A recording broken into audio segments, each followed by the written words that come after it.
हाँ जी, नमस्कार। तो आप सभी की डिमांड आ रही थी कि जिस तरीके से आपने इंडियन हिस्ट्री फर्स्ट ग्रेड के लिए स्कूल व्याख्याता के लिए शुरू की है, वैसे ही एक सब्जेक्ट और शुरू किया जाए। तो आज हमने उसका शुभारंभ कर दिया है। आज हम शैक्षिक प्रबंधन की पहली क्लास लेने जा रहे हैं। आज का टॉपिक क्या रहेगा? शैक्षिक प्रबंधन की संकल्पना, कार्य और सिद्धांत। और ये हमारा सेशन कौन सा रहेगा? Session number 1। ठीक है जी। तो बिना टाइम वेस्ट किए सीधे टॉपिक को आगे बढ़ाते हैं। सबसे पहले मैं आपको सिलेबस दिखा देता हूं, ताकि आपको पता चल जाए कि हाँ, हमारे ये सिलेबस में है, और एक माइंड में पिक्चर आपकी सिलेबस की क्लियर हो जाए। देखिए, पहला ही बिंदु आप देख सकते हैं, एजुकेशनल मैनेजमेंट, जिसमें यहाँ से हमने कहानी को प्रारंभ कर दिया है आज। कॉन्सेप्ट्स, फंक्शंस और प्रिंसिपल्स, यानी कि अवधारणा बोल दीजिए, संकल्पना, कार्य, सिद्धांत। ठीक है। अब देखिए, टॉपिक को आप समझना। स्कूल व्याख्याता के लिए आप प्रिपेयर कर रहे हैं, तो आपको ये बात समझ में आनी चाहिए कि जो आपके सिलेबस में जो बिंदु दिए गए हैं उन पे आपको फोकस ज़्यादा रखना है, इधर उधर भटकना नहीं है। तो आपके सिलेबस में जो ये 3 बातें लिखी हैं, वापस से मैंने इनको हिंदी में भी लिख दी है और इंग्लिश में भी मैं आपको बताते हुए चलूंगा। शैक्षिक प्रबंधन संकल्पना, शैक्षिक प्रबंधन कार्य और शैक्षिक प्रबंधन के सिद्धांत, तीनों पर हमारी विस्तृत चर्चा रहेगी। सबसे पहली चर्चा को हम प्रारंभ करेंगे यहाँ से, शैक्षिक प्रबंधन की संकल्पना। ठीक है। सबसे पहले संकल्पना का आप मतलब समझिए कि संकल्पना क्या होती है। हाँ जी, यहाँ पे आ जाइए। किसी विषय के बारे में मन में बनी धारणा या विचार, या आप ऐसे बोल दीजिए कि किसी भी विषय के प्रति सामान्य सोच या दृष्टिकोण को हम क्या कहते हैं? संकल्पना कहते हैं। अब ये सिलेबस में ये बिंदु हमारे मेंशन किया है, शैक्षिक प्रबंधन की संकल्पना, यानी कि यहाँ से हमें ये समझ में आया कि शैक्षिक प्रबंधन के बारे में आप क्या समझते हो, सामान्य आपके विचार क्या है, यानी कि हमें शैक्षिक प्रबंधन का अर्थ जान लेना चाहिए। ठीक है जी। तो यहीं से चर्चा को प्रारंभ करेंगे। तो शैक्षिक प्रबंधन का हम अर्थ जानने का प्रयास करते हैं, और यहाँ से क्या क्वेश्चंस बन सकते हैं उस पर भी हम बात करेंगे। आगे बढ़ने से पहले 10-20 सेकंड का मैं आपका समय लेना चाहूँगा, क्योंकि क्लास होने के बाद सबकी एक डिमांड आएगी कि पीडीएफ कहाँ पे मिलेगा, क्योंकि पीडीएफ बहुत बड़ा है। बहुत ज़बरदस्त शानदार तरीके से नोट्स मैंने प्रिपेयर किए हैं, एनसीईआरटी, आरबीएससी, तो इन सब की आपको ज़रूरत होगी। तो नोट्स कहाँ पे मिलेंगे? कपिलांश एकेडमी एप्लीकेशन को आप प्ले स्टोर से आप डाउनलोड करेंगे, लिंक वीडियो के डिस्क्रिप्शन में दिया गया है, वहाँ से डाउनलोड कर लीजिए, या गूगल प्ले स्टोर पे जाके सर्च कर लीजिए, मिल जाएगा। रजिस्टर आपको करना है, मोबाइल नंबर, ईमेल वगैरह डाल के। उसके बाद रजिस्टर करने के बाद फर्स्ट ग्रेड स्कूल व्याख्याता का सेक्शन आपको दिखाई देगा, इस पर क्लिक करना है। क्लिक करने के बाद टेस्ट सीरीज और वीडियो कोर्सेज के 2 सेक्शन खुलेंगे, टेस्ट सीरीज पे क्लिक करना है। वहाँ पे एजुकेशनल मैनेजमेंट की टेस्ट सीरीज मिलेगी, उस पर क्लिक करना है। फिर उसके बाद कंटेंट, और कंटेंट में आपको मिलेगा यूट्यूब क्लास पीडीएफ का फोल्डर, वहाँ पे सभी पीडीएफ यहाँ से आप प्राप्त कर सकते हो। ठीक है जी। आ जाओ साहब टॉपिक पे। शैक्षिक प्रबंधन। सबसे पहले हम शैक्षिक का मतलब समझते हैं, फिर उसके बाद जानेंगे प्रबंधन को। शैक्षिक शब्द क्या है? शिक्षा से बना है, एक तरीके से ये विशेषण है। क्या मतलब होता है शैक्षिक का? शिक्षा से संबंधित। ठीक है। और शिक्षा क्या है? किसका हिंदी रूपांतरण है? एजुकेशन का। और एजुकेशन किससे बना है? ई प्लस ड्यूको से बना है, जिसका मतलब होता है अंदर से बाहर निकालना। और इसके आगे में वो सब आपको नहीं लिखवाने वाला कि शिक्षा संस्कृत के शिक्ष धातु से बना है, जिसका मतलब है प्रकाशमान करना। वो सब बातें एग्जाम में नहीं पूछी जाती है, तो ये आपके अंदर समझ होनी चाहिए। और देखिए, एजुकेशनल मैनेजमेंट का जब मैंने थोड़ी सी रिसर्च की इस टॉपिक को पढ़ाने से पहले कि यूट्यूब पे क्या क्या चल रहा है, तो यूट्यूब में इसका कंटेंट बहुत सारा अवेलेबल है, लेकिन अनावश्यक बातें बहुत ज़्यादा है, जिससे विद्यार्थी कंफ्यूज है कि पढ़ना क्या है, क्या नहीं पढ़ना है। आप एक वीडियो खोलेंगे तो उसका कंटेंट अलग मिलेगा, दूसरे का कंटेंट अलग मिलेगा। आप समझ रहे हैं? जैसे मैंने कई टीचर्स के भी कंटेंट को देखा, हालांकि मैं किसी टीचर की आलोचना नहीं कर रहा हूँ, सबका अपना तरीका होता है और अपने आप में सब बेस्ट देने का प्रयास करते हैं।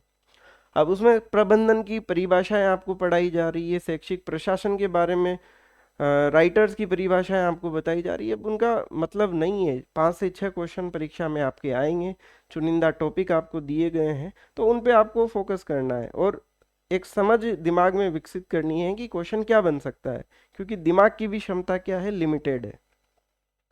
तो वो सब बातें, मैं अनावश्यक बातें आपको यहाँ पे नहीं लिखाऊंगा कि शिक्षित धातु से बना है और उसका मतलब क्या है। तो ये होता है शिक्षा से संबंधित शैक्षिक का मतलब। और प्रबंधन हम किसको कहते हैं? पूर्व निर्धारित उद्देश्य एवं लक्ष्यों की प्राप्ति के लिए किया गया सामूहिक प्रयास क्या होता है? प्रबंधन होता है, मैनेजमेंट जिसको हम इंग्लिश में कहते हैं। और प्रबंधन में क्या क्या आता है? नियोजन, संगठन, निर्देशन, नियंत्रण, ये सब प्रबंधन में हम देखते हैं। अब ये प्रबंधन किसके लिए हो? शिक्षा के लिए हो तो वो क्या बन जाएगा? शैक्षिक प्रबंधन हो जाएगा। उम्मीद है ये दोनों बातें आपको यहाँ तक समझ में आ गई होगी। चर्चा को मैं आगे बढ़ाता हूँ। अब देखिए प्रबंधन हमें क्या जवाब देता है, क्या करना है, कब करना है, कैसे करना है, इसका जवाब हमें देता है मैनेजमेंट। क्योंकि सबसे पहले हम दिमाग में, मस्तिष्क में ये सोचते हैं कि क्या करना है, एक योजना बनाते हैं, प्लानिंग करते हैं, जिसको हिंदी में हम नियोजन कहते हैं। फिर कैसे करना है, कब करना है, कौन से डिसीजन कैसे लेने हैं, तो इन सब का जवाब हमें प्रबंधन देता है। और शैक्षिक प्रबंधन आपको क्यों पढ़ाया जा रहा है? क्योंकि जब आप व्याख्याता बन जाओगे और स्कूल में पहुंचोगे तो वहां पर भी आपको मैनेजमेंट करना होगा, इसीलिए ये सब्जेक्ट आपके सिलेबस में है। अब देखिए कुछ बेसिक बातें जो आपको पता होनी चाहिए, जैसे प्रबंधन, प्रबंधन बोल दीजिए या प्रबंध बोल दीजिए, कोई चिंता का विषय नहीं है। प्रबंध का गुरु किसे कहा जाता है? पीटर एफ ड्रकर को कहा जाता है। प्रबंध का जन्मदाता, तो यहाँ पे नाम आ जाएगा हेनरी फ्योल। अगर आपसे ये पूछा जाए कि प्रशासनिक प्रबंध के पिता कौन है, तो वापस यही आंसर रहेगा, हेनरी फ्योल। लेकिन वैज्ञानिक प्रबंध के जन्मदाता अगर आपसे पूछा जाए तो फिर आंसर हो जाएगा F.W. टेलर। ठीक है। और लास्ट में भारत में प्रबंधन के जनक कौन है? अरिंदम चौधरी। तो ये 4-5 फैक्ट हैं, सीधे सीधे फैक्ट हैं जो आपको याद रख लेने हैं। प्रबंध का गुरु पीटर एफ ड्रकर, जन्मदाता हेनरी फ्योल, प्रशासनिक और वैज्ञानिक दोनों में अलग अलग आएंगे। वैज्ञानिक में आएगा F.W. टेलर। ठीक है जी, चलो ठीक है। अब इनमें समझाने का कुछ नहीं है, अब मैं आगे चलता हूँ। अब बात करते हैं दोस्तों प्रबंधन की विशेषताएं। प्रबंधन की विशेषताएं बोल दीजिए या शैक्षिक प्रबंधन की विशेषताएं बोल दीजिए, बात एक ही है। आगे मैंने एनसीईआरटी का कंटेंट भी समाहित किया है। जैसे कुछ विद्यार्थियों का रहता है कि भी एनसीईआरटी को भी आप कवर कर रहे हो क्या? बिल्कुल हम कवर कर रहे हैं, एनसीईआरटी और आरबीएसई दोनों को। देखिए मैं आपको दिखा देता हूँ, पहले मैं आपको एक्सप्लेन करूंगा, फिर नोट्स में ही आपको ये देखिए, ये एनसीईआरटी का डेटा भी मैं आपको नोट्स में ही दूंगा ताकि आप आराम से देख पाए। ये देखिए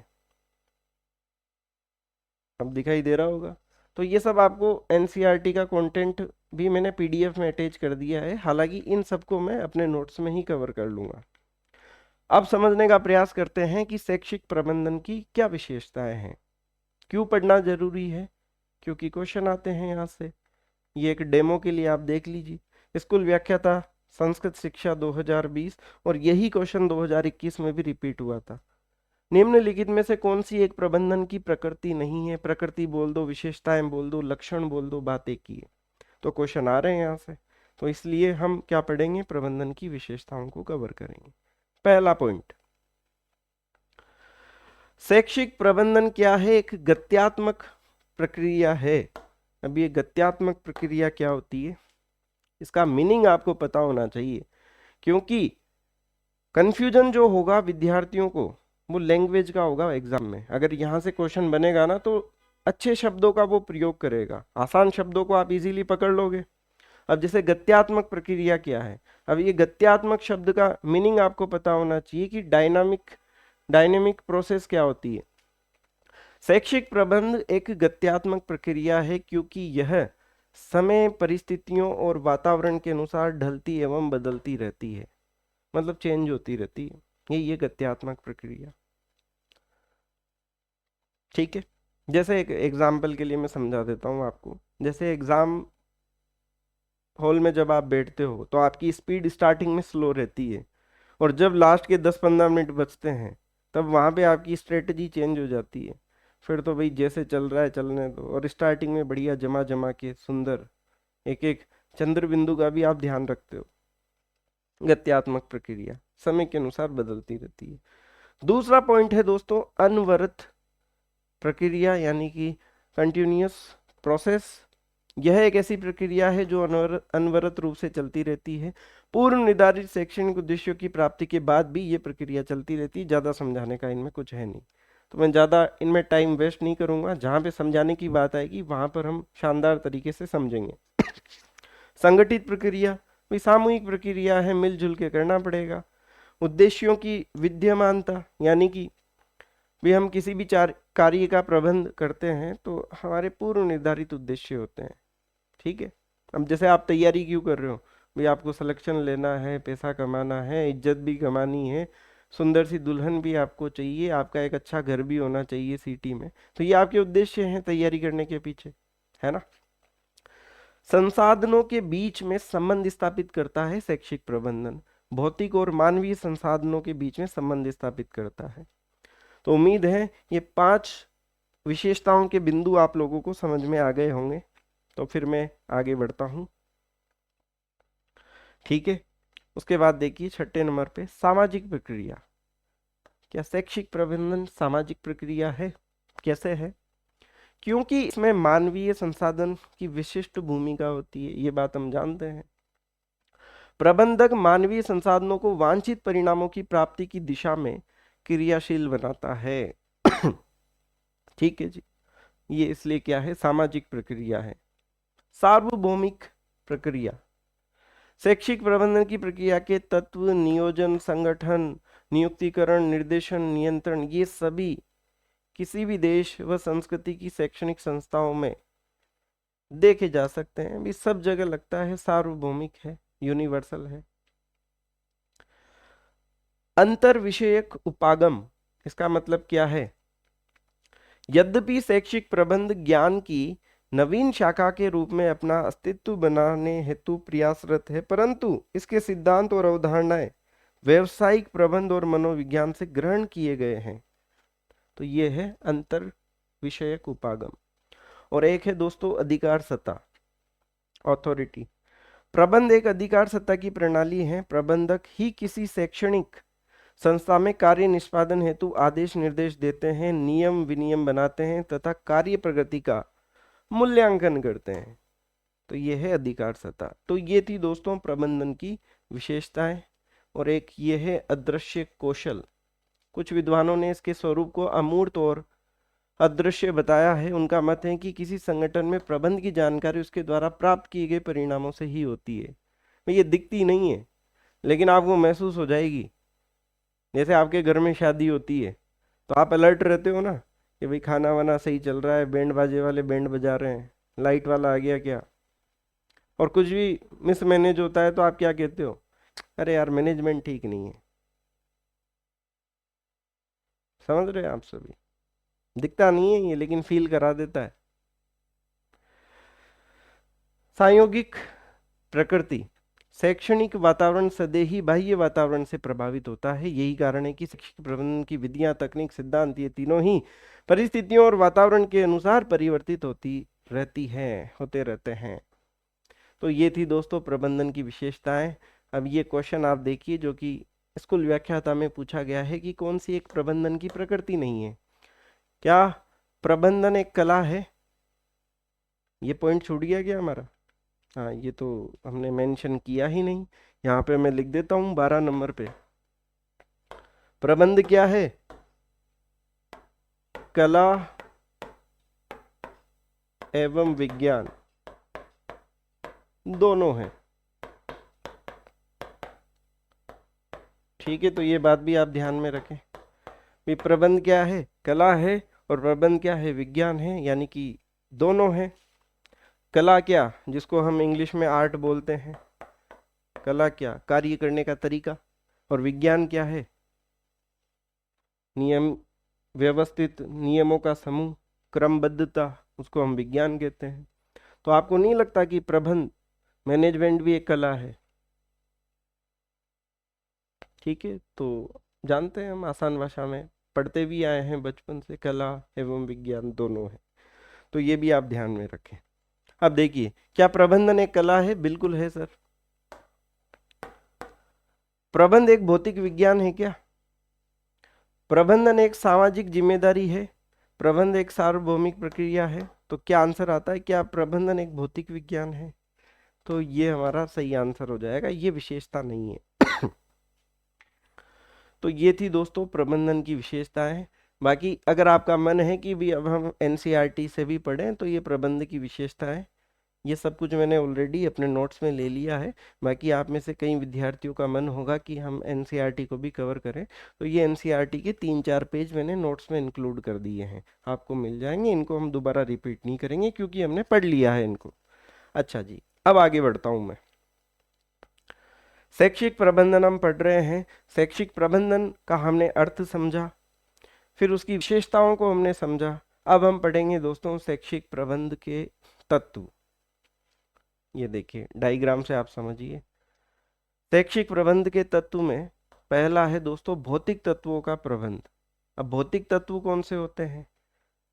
एजुकेशनल मैनेजमेंट आप करने जा रहे हो तो भौतिक तत्व कौन से होंगे? जैसे भौतिक में जैसे खेल का मैदान, छात्रावास, भवन, फर्नीचर, पुस्तकालय, प्रयोगशाला, वर्कशॉप, ये सब किस में आएंगे? भौतिक तत्वों में आएंगे। आ गई बात समझ में? फिर उसके बाद दूसरे तत्व की हम बात करें जो कि है मानवीय तत्वों का प्रबंध भी है शैक्षिक प्रबंध। हम मानवीय तत्वों में क्या आएंगे? छात्र, शिक्षक, प्रधानाचार्य, प्रबंध कमेटी की सदस्य, शिक्षाविद, शिक्षा विभाग के अधिकारी, ये हो जाएंगे मानवीय तत्व। आ रही है बात समझ में? फिर उसके बाद तीसरा है वित्त का प्रबंध। अब वित्त के प्रबंध में क्या क्या शामिल करते हैं? यह किसी शैक्षणिक संस्था के वित्तीय मुद्दों जैसे विद्यालय कॉलेज की फीस, अनुदान, कोष से संबंधित होता है। जैसे डोनेशन वगैरह भी आते हैं तो उनको भी हम इसमें रख देंगे। और लास्ट में चौथा क्या है हमारा, जो कि है सिद्धांतों का प्रबंध।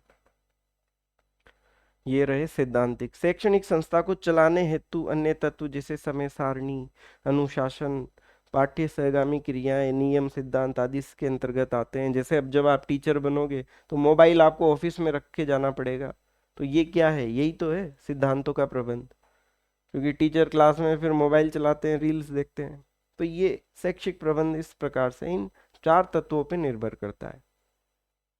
सिद्धांतों में नियम वगैरह ये सब रखे जाएंगे, आने का समय, जाने का समय स्कूल का। बिल्कुल आराम से आप समझते हुए चलें, रटना कुछ नहीं है। तो 4 पॉइंट हमने पढ़ लिए हैं। शैक्षिक प्रबंधन का अर्थ, विशेषताएं, उसके तत्व भी हमने डिस्कस कर लिए हैं। अब आगे बढ़ता हूं मैं। अब बात करेंगे शैक्षिक प्रबंधन के कार्य। देखिए मैंने सिलेबस में स्टार्टिंग में 3 पॉइंट आपके सामने लिख दिए थे। शैक्षिक प्रबंधन की संकल्पना हमने कवर कर ली है। अब हम बात करेंगे शैक्षिक प्रबंधन के कार्यों पे। बिल्कुल मैं सिलेबस के अकॉर्डिंग चलूंगा, इधर उधर आपको मैं भटकाना नहीं चाहता, ताकि सही कंटेंट मिले, सही जगह आप अपना टाइम इन्वेस्ट करो। जैसे एक शब्द भी आता है शैक्षिक प्रशासन, आप किताबों में पढ़ते होंगे।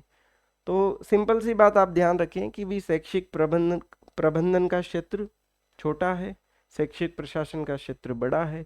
शैक्षिक प्रशासन में नीतियां बनाई जाती है, प्रबंधन में उनको लागू की जाती है। बस इतना सा डिफरेंस आप ध्यान रखें।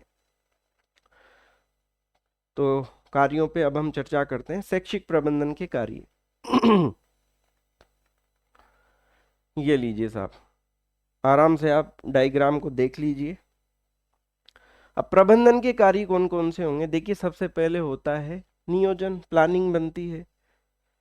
फिर उसके बाद ऑर्गेनाइजेशन, संगठन बनता है। फिर निर्देशन, नियुक्ति करना, प्रणाली नियंत्रण, समन्वय, इनोवेशन, नव प्रवर्तन, नियंत्रण, एकीकरण, संप्रेषण, मोटिवेशन।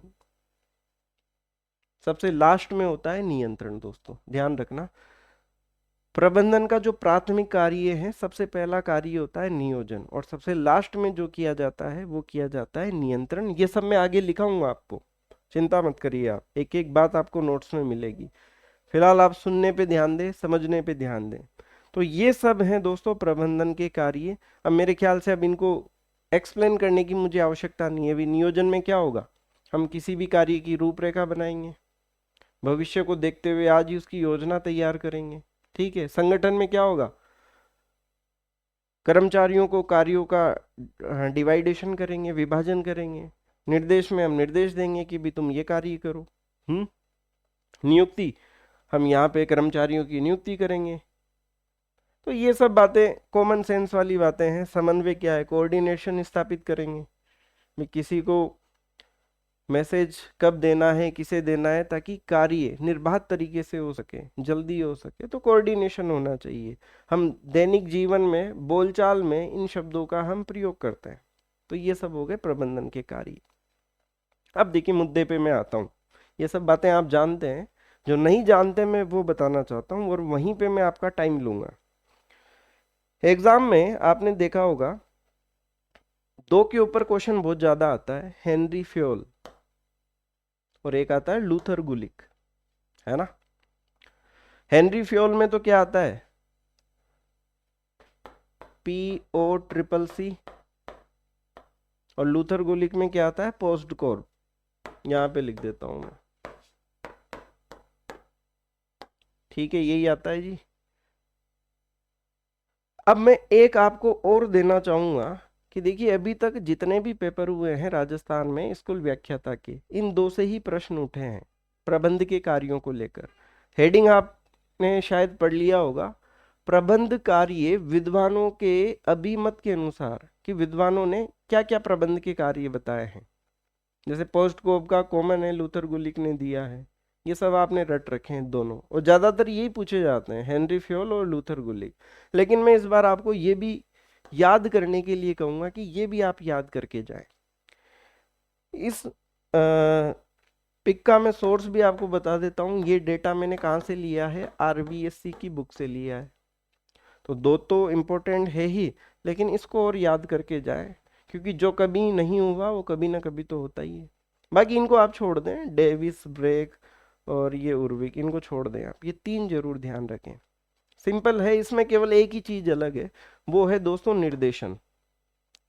बाकी नियोजन, संगठन, नियुक्ति इनमें भी है। नियोजन, संगठन नहीं नहीं, यहाँ पे नियुक्ति भी एक्स्ट्रा है इसमें, है ना। अब देखिए हेनरी फ्योल पे चर्चा करते हैं उस पे भी मैं आऊंगा। हेनरी फ्योल पे हम बात करते हैं, ये लीजिए।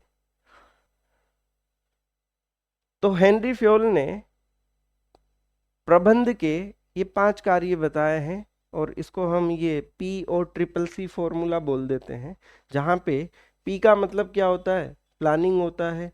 O का मतलब होता है ऑर्गेनाइजिंग।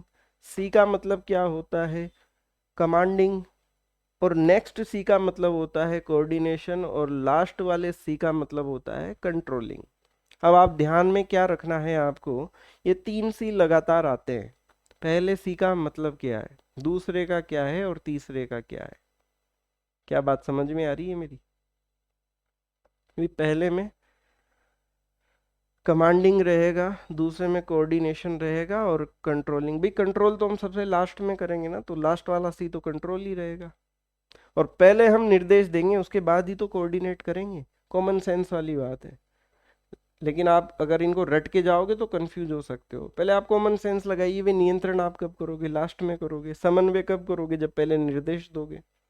तो ये है हेनरी फ्योल ने प्रबंध के ये क्या बताए हैं, 5 कार्य बताए हैं। क्लियर है बात।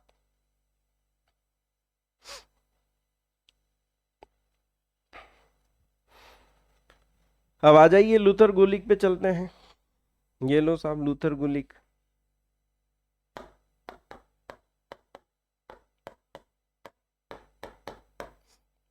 इन्होंने कितने कार्य बताए हैं, काउंट कर लीजिए आप। 4 और 3 7 कार्य बताए हैं, जिसमें P का तो मतलब होता है प्लानिंग, योजना। O से मतलब क्या हो जाएगा, ऑर्गेनाइजिंग, वही संगठन वाली बात है। S से हो जाएगा स्टाफिंग। D से हो जाएगा डायरेक्टिंग। और यहाँ पे ध्यान देने वाली बात क्या है जी, इन दोनों का एक ही मीनिंग है, CO, इसीलिए यहाँ ओ स्मॉल रखा है। कोऑर्डिनेटिंग, कोऑर्डिनेशन, कोऑर्डिनेटिंग, ठीक है। और आर का हो जाएगा रिपोर्टिंग और बी का हो जाएगा बजटिंग। ये CO का मतलब क्या है, एक ही है, कोऑर्डिनेशन। आ गई बात समझ में? अब क्वेश्चन कैसे बनेंगे एग्जाम में कि लूथर गोलिक ने जो पोस्ट कोर्ब का फॉर्मूला दिया उसमें बी का क्या मतलब है, आर का क्या मतलब है, CO का क्या मतलब है, ऐसे क्वेश्चन एग्जाम में पूछे जाते हैं। यही चीज आपसे हेनरी फ्योल को लेकर भी आपसे पूछी जा सकती है कि इसमें O का मतलब क्या है, C का मतलब क्या है। बस इतनी सी सिंपल सी बात है। और इन दोनों के अलावा मैंने एक आपको इस बार नया और बताया है कि कुंटज और डोनेल, ये भी आप ध्यान में रखें क्योंकि ये कभी आया नहीं, ये दो ही हमेशा पूछे जा रहे हैं, कभी ना कभी चीजें बदलती है, तो ये भी ध्यान रखें आप। इसमें क्या है, एक तो नियोजन है संगठन है, नियुक्ति और निर्देशन इसमें नया है, ये दो नए हैं, नियुक्ति और निर्देशन। और इम्पोर्टेंट इसलिए क्योंकि RBSC में भी दिया है। आ गई बात समझ में? बाकी इनको छोड़ दे आप, ब्रेक को छोड़ दो और ये डेविस को भी छोड़ दो, क्योंकि ये तीन हाईलाइटेड नाम हैं जो कॉमर्स में आते हैं, नियुक्ति और निर्देशन नया है, ठीक है। हालांकि नियुक्ति और निर्देशन इसमें भी आता है, लूथर गोलिक में भी कॉमन है। बाकी तीनों को कंपेयर करते हुए पढ़ेंगे तो आप समझ जाएंगे, कोई दिक्कत वाली बात नहीं। ठीक है जी, लूथर गोलिक का भी हमें समझ में आ गया, हेनरी फ्योल का भी हमें समझ में आ गया, और कुंटज और डोनेल का भी हमने समझ लिया है। अब देखिए ये क्वेश्चन पूछा गया है परीक्षा में, RPSC स्कूल व्याख्याता 2018 की परीक्षा में पूछा गया है। निम्नांकित में से कौन सा हेनरी फ्योल द्वारा दिए गए प्रबंधन के कार्य में समाहित नहीं है? अब आप सोच लीजिए भी, हेनरी फ्योल ने क्या दिया है, POCCC दिया है। अब इसका P का मतलब प्लानिंग होता है, मतलब योजना तो आएगा, ऑर्गेनाइजिंग ये भी आ जाएगा, और C का मतलब लास्ट वाले C में तो कंट्रोल हो जाएगा, कोऑर्डिनेशन हो जाएगा। और एक C का मतलब क्या था आप बताइए, ये रहा, कमांडिंग, कोऑर्डिनेशन और कंट्रोलिंग। यानी कि ये बजट निर्माण का कोई लेना देना नहीं है, क्योंकि ये बजट निर्माण का संबंध आता है लूथर गोलिक से, ठीक है जी। तो इस तरीके से एग्जाम में क्वेश्चन आपसे पूछे जा सकते हैं। आ गई बात समझ में? अच्छा जी, इंडियन, जिस तरीके से ये हमने एजुकेशनल मैनेजमेंट की ये सीरीज हमने शुरू की है, ऐसी ही सीरीज हमने RPSC grade first paper first के लिए इंडियन हिस्ट्री की भी चला रखी है। उसकी प्लेलिस्ट का लिंक वीडियो के डिस्क्रिप्शन में है, और ये टेस्ट सीरीज भी एप्लीकेशन पे अवेलेबल है, और वहीं पे PDF आप प्राप्त कर सकते हैं, ठीक है। यही फॉर्मूला हम इस पे अप्लाई कर रहे हैं एजुकेशनल मैनेजमेंट पे, इसकी भी हम ऐसी सीरीज चलाएंगे, टेस्ट सीरीज चलाएंगे, PDF चलाएंगे, PDF में नोट्स भी आपको प्रोवाइड करवाएंगे, ठीक है। हालांकि कुछ विद्यार्थियों का कहना है कि आपने प्राइस 50 रुपये रखा है, तो 50 रुपये में क्या ही कंटेंट आप उपलब्ध करवाएंगे। बाकी आप एक बार जरूर क्लासेस को देखें, केवल प्राइस को देख के जज ना करें कि भाई 50 रुपये में आपको क्या मिलेगा। ये केवल 50 रुपये का प्राइस इसलिए है कि कोई भी विद्यार्थी इस चीज़ को सब्सक्राइब करने से पहले सोचे नहीं। अगर यही प्राइस 300 होगा तो फिर कुछ विद्यार्थी स्किप करेंगे, और सारी क्लासेस यूट्यूब पे आपको फ्री प्रोवाइड करवाई जा रही है, ठीक है।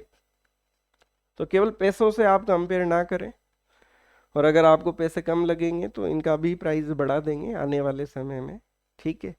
चलिए आगे बढ़ते हैं। अब देखिए सर, प्रबंध का मस्तिष्क किसको कहते हैं? जो प्रबंध के जो कार्य हैं उनमें प्रबंध का मस्तिष्क किसको कहते हैं? नियोजन को कहते हैं, जिसको इंग्लिश में प्लानिंग बोला जाता है। प्रबंध का कंकाल तंत्र संगठन यानी कि ऑर्गेनाइजेशन को कहा जाता है। प्रबंध का हृदय निर्देशन यानी कि वही डायरेक्शन। और प्रबंध की आत्मा कहो या प्रबंध का सार किसको कहते हैं? समन्वय को कहते हैं दोस्तों, ठीक है क्या बात? ये सीधे फैक्ट्स हैं जो आपको ध्यान में रखने हैं। अब देखिए थोड़ा सा इनके बारे में, जो प्रबंध के जो कार्य हैं इनके बारे में कुछ एडिशनल जानकारी भी मैं आपको देना चाहता हूँ। जैसे नियोजन की बात करें, प्लानिंग की हम बात कर रहे हैं, एग्जाम में पूछा जाए कि प्रबंध का प्राथमिक कार्य कौन सा है। प्रबंध का प्राथमिक कार्य है नियोजन। सबसे पहले यही किया जाएगा। अगर आपसे ये पूछा जाए कि प्रबंध का अंतिम कार्य कौन सा है, तो फिर आंसर आएगा नियंत्रण, जिसको हम कंट्रोलिंग बोलते हैं इंग्लिश में। दूसरी बात, प्रबंध का मस्तिष्क भी इसी को कहा जाता है, नियोजन को ही कहा जाता है। मेरी चर्चा यहीं से तो शुरू होती है। और नियोजन किसके द्वारा किया जाता है? उच्च स्तर के प्रबंधकों के द्वारा नियोजन का कार्य किया जाता है। ठीक है, अच्छा जी, आगे चलता हूं मैं नेक्स्ट। देखिए, ज़्यादा मैं अनावश्यक बातें आपको यहाँ पे नहीं लिखवा रहा हूँ, जो एग्जाम ओरिएंटेड बातें वही मैं यहाँ पे लिख रहा हूँ, है ना। संगठन, ऑर्गेनाइजेशन, इसको क्या कहते हैं? प्रबंध का कंकाल तंत्र कहते हैं। नियोजन के पश्चात किया जाने वाला जो कार्य है उसको ही कहते हैं संगठन, ऑर्गेनाइजेशन, ऑर्गेनाइजिंग। ठीक है, अब देखिए संगठन के प्रकार, इसको समझिए आप। एक तो होता है औपचारिक और एक होता है अनौपचारिक। ये थोड़ी सी समझने की बात है कि औपचारिक और अनौपचारिक में क्या डिफरेंस है। संगठन में क्या किया जाता है? कर्मचारियों को नियम, सिद्धांत, कार्यों का वर्गीकरण, ये सब समझाया जाता है, डिवाइड किया जाता है। अब कर्मचारियों के बीच में एक संबंध बनता है औपचारिक, या इसको हम बोलते हैं औपचारिक संगठन। ये क्या होता है?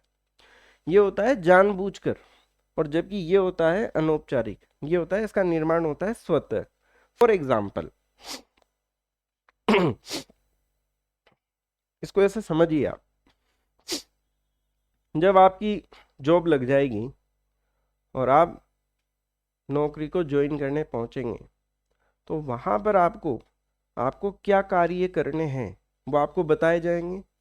आपको रिपोर्ट कहाँ करनी है, आपसे उच्च अधिकारी को रिपोर्ट करनी है, तो उससे भी आपका परिचय करवाया जाएगा कि हाँ भाई तुम्हें रिपोर्ट इनको करनी है।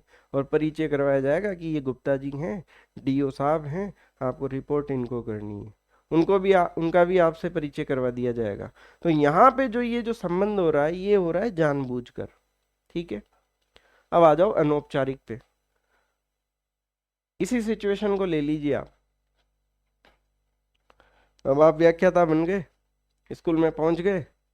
अब मान लीजिए किसी दिन आप स्कूल जा नहीं पाए, पोशाक की जिम्मेदारी भी आपके पास में है। अब वहां पे एक सीताराम जी हैं स्कूल में, 4th ग्रेड में, समझ रहे हो। अब आप पहुंचे नहीं, आपकी जिम्मेदारी है, तो आपने आपके सीताराम जी के साथ संबंध बढ़िया है, आपकी ट्यूनिंग बढ़िया बनती है सीताराम जी के साथ, चाय वगैरह, लंच वगैरह भी आप उनके साथ ही करते हो। तो आपने सीताराम जी को बोल दिया कि भाई आज आप देख लेना यार, मैं आ नहीं पाऊंगा। तो ये क्या है? स्वतः निर्माण हुआ है। यहाँ पे तो जानबूझकर आपके संबंध बनाए गए हैं, नियम बताए गए हैं। ठीक है, यहाँ पे आपने खुद ने अपना संबंध बनाया है, इसका निर्माण हुआ है, स्वतः निर्माण हुआ है। यहाँ पे निश्चित नियम होते हैं, यहाँ पे कोई निश्चित नियम नहीं होते हैं। ठीक है, ये परिभाषित होते हैं, ये अपरिभाषित होते हैं। आप समझ गए आसान भाषा में। तो ये है संगठन के प्रकार, जिसमें औपचारिक और अनौपचारिक। ठीक है जी, आ गई बात समझ में? अच्छा, आगे बढ़े। तो ये संगठन हो गए औपचारिक और अनौपचारिक, ये जानबूझकर और ये स्वतः इनका निर्माण हो जाता है अपने आप। ठीक है जी, नेक्स्ट, निर्देशन। निर्देशन को कहते हैं प्रबंध का हृदय। अधीनस्थों का पथ प्रदर्शन, भाई जो ऊपर बैठे हुए अधिकारी हैं वो अपने नीचे कर्मचारियों से काम करवाने के लिए उनको निर्देश देंगे कि भाई ये करो, ऐसे करना है, निर्देशन। इसके बाद आता है दोस्तों संप्रेषण। ये सब प्रबंध के कार्य हैं। प्रबंध का नाड़ी तंत्र या राजमार्ग किसको कहेंगे? संप्रेषण को कहेंगे, कम्युनिकेशन को कहेंगे। राजमार्ग का मतलब आप समझ रहे हो ना, ये संदेशों का आदान प्रदान, यही तो है संप्रेषण। अब देखिए, संप्रेषण दो तरीके से होता है, एक तो बराबर के कर्मचारियों में, और एक उच्च अधिकारियों से नीचे के अधिकारियों में, या नीचे से ऊपर, ऊपर से नीचे। तो जहां पर समान पद के कर्मचारी होते हैं, समान पे ग्रेड मान लो, ठीक है, तो वहां पे जो कम्युनिकेशन होता है उसको कहते हैं क्षैतिज, हॉरिजॉन्टल इंग्लिश में जिसको बोलते हैं। और लंबवत संप्रेषण क्या होता है, जैसे ऊपर से नीचे, जैसे यहाँ पे उच्च अधिकारी है और यहाँ पे निम्न या अधीनस्थ अधिकारी है, तो जो उच्च अधिकारी हैं वो नीचे वाले अधिकारी को क्या देंगे, आदेश देंगे, ठीक है। और नीचे का कोई कर्मचारी है वो अधिकारी से कोई बात करेगा, संदेश देगा, तो उसको क्या कहेंगे, निवेदन कहेंगे, रिक्वेस्ट करेगा। तो ये जो संप्रेषण हुआ इसको कहेंगे लंबवत, वर्टिकल बोल दीजिए आप। आ गई बात समझ में? तो ये हो गया संप्रेषण। उसके बाद है दोस्तों समन्वय। एग्जाम में पूछ लिया जाए कि प्रबंध का सार, प्रबंध का कौन सा कार्य है, तो वो है समन्वय। इसके अंतर्गत मानवीय एवं भौतिक संसाधनों का तालमेल बिठाया जाता है, ठीक है, कोऑर्डिनेशन, समन्वय। और लास्ट में होता है नियंत्रण, जो कि प्रबंध का अंतिम कार्य मैं आपको बता ही चुका हूं, उसको हम कहते हैं नियंत्रण, ठीक।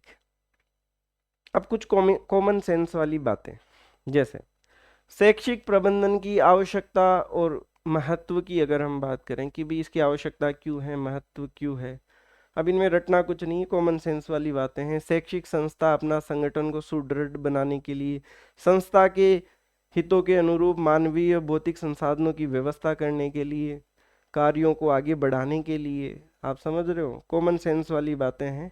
अगर आपको शैक्षिक प्रबंधन का मतलब आपको समझ में आ गया है तो इनमें तो आप पढ़ते ही आप आंसर लगा दोगे कि ये क्यों जरूरी है। शिक्षा से संबंधित योजनाओं के निर्माण करने के लिए एक ऐसा वातावरण निर्माण करना जो मनोवैज्ञानिक हो, बदलती परिस्थितियों में शिक्षक, शिक्षार्थी और शिक्षा में समन्वय स्थापित करे। तो ये नोट्स में आप पढ़ेंगे तो आप इजीली समझ जाएंगे, इन पे हम ज़्यादा टाइम वेस्ट नहीं करेंगे। शैक्षिक प्रबंधन के उद्देश्य क्या है, कॉमन सेंस वाली बातें हैं। योग्य कुशल नागरिक तैयार करना, बालक में निहित विभिन्न शक्तियों का विकास करना, वही कॉमन सेंस वाली बातें हैं। तो ये नोट्स पीडीएफ में आपको मिल ही जाएंगे, कोई दिक्कत है नहीं। आ गई बात समझ में? तो आज के सेशन में हमने क्या क्या कवर कर दिया जी? जो आपका सिलेबस में जो पहला पॉइंट है, कॉन्सेप्ट, फंक्शंस और प्रिंसिपल्स अभी बाकी हैं। इसकी एक सेपरेट क्लास रहेगी हमारी, उसमें हम सिद्धांतों पे बात करेंगे। ये 2 पॉइंट हमने कंप्लीट कर दिए हैं। अब जिम्मेदारी क्या है आपकी? जिम्मेदारी ये है कि बढ़िया से आराम से सुंदर सुंदर नोट्स बनाइए, और नोट्स बनाने के बाद एप्लीकेशन को डाउनलोड करके इस टॉपिक के टेस्ट आप लगाइए एप्लीकेशन पे जाके, ठीक है ना।